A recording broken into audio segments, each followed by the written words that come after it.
идея хорошая пришла. Я, наверное, буду все записывать, что вам, многим стало доходчивее, особенно правоприменителям, по поводу закона. Вот теперь поговорим об этом законе квалификационной комиссии Палаты адвокатов, как она формируется. Я буду лекции об адвокатской деятельности, адвокатуре читать вот так в прямом эфире. Вот квалификационная комиссия Палаты адвокатов, ее деятельность и порядок формирования, он регулируется законом Республики Абхазия об адвокатской деятельности адвокатуре в Республике Абхазия, а именно статьей 33 указанного закона, который был принят 12 июня 2006 года. Подписан, соответственно, принят там, по-моему, 1 июня, а подписан 12 июня. И вот этот закон формирует квалификационную комиссию Палаты адвокатов следующим образом. Квалификационная комиссия состоит из 9 членов. 4 от представителей адвокатуры, 2 из представителей судейского сообщества, 1 представитель от Минюста, 1 от парламента, 1 от президента. Вот Палата адвокатов Республики Абхазия с мая 2025 года по декабрь 2025 года вообще посчитала, что нет такой необходимости позвать представителя от Минюста. Вот они вот так рассматривали, аж с какой целью создана квалификационная комиссия. Она создана для рассмотрения 2 моментов. Это первое, принятие экзаменов у претендентов на статус адвоката, а второй вопрос – это рассмотрение жалоб на адвокатов.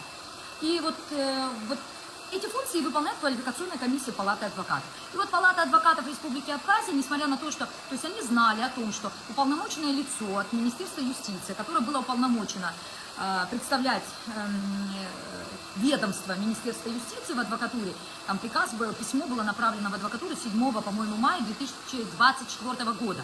И вот этот представитель Шатыпа, она была уволена через год. И вот получается, так посчитала адвокатура, что и уволена Шатыпа, а вот с Минюста мы больше никого не позовем, и письма никакие они не отправляли, чтобы, пожалуйста, выделите нам другого представителя. И вот в декабре Шатыпа восстанавливает. Но Шатыпа исполняет функцию представителя от Министерства юстиции не по своим должностным обязанностям, а строго по указанию ее руководителя. И вот Шатыпа, несмотря на то, что после ее восстановления на работе ее не уполномачивают повторно быть представителем от Министерства юстиции, она почему-то посчитала возможным ходить в Палату адвокатов на заседание квалификационной комиссии. Вот мои возмущения по какому вопросу. И вот по этому вопросу, по вопросу формирования квалификационной комиссии Палаты адвокатов, который является не внутренним корпоративным вопросом, а который является вопросом формирования, установленного на законодательном уровне. И вот этот вопрос, законность формирования квалификационной комиссии, я и поставила перед Генеральной прокуратурой.